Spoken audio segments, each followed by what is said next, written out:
We're back with another video on how to write a narrative essay. I'm Nicole and will be your guide today. We have previously talked about what is contained in the structure, the narrative arc. Now, what we have here with us today is emphasis on details on what to note in the narrative essay.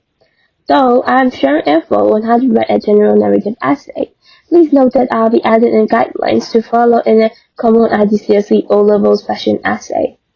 In this topic, we'll be focusing on 4 separate parts. 1. Idea generation. 2. Plot figuration.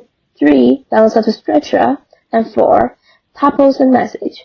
But in this video specifically, we'll be talking about what to think and how to plot, which will be about idea generation and plot figuration. And so let's start off. 1. Idea generation. Before you start the story, you will have to begin with the planning first. A plan is essential, especially in this scenario where you're trying to fit in an entirely completed story in approximately 300 to 350 words long essay. Now we question, what exactly are we going to plan? And to that, we're going to plan how the route our story will take, basically the plot. Usually, a specific topic to follow will be provided in an exam. Apart from that, the topic is all yours to choose. But let's just say that we are in an exam. Sure, a topic is given for our narrative essay that is vague, can be assumed and interpreted in many ways. You can come up with many variant ideas for your plot, common niche ones and maybe risky experimental ones too. But what you will choose is your choice, and you have to remember to choose what scores best, and essentially what fits best. Furthermore, your choice of idea must be something that can be fully extended into a finished narrative story, something that is interesting, yet simple and executable. My honest advice, don't bite what you can chew, or you might just choke on it. And 2. Plot figuration. Once the general idea for the plot is determined, we'll input elements and plot points in the 5 different periods of the narrative arc. Before that, we'll reorder the periods into the order that fit best with our plot.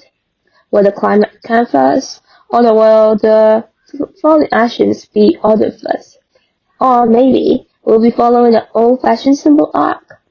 Once the structure is decided, we'll outline what points in the plot will go in which period. When will the character be introduced? When will the conflict be addressed? When will the character resolve the issue at hand? Etc., etc.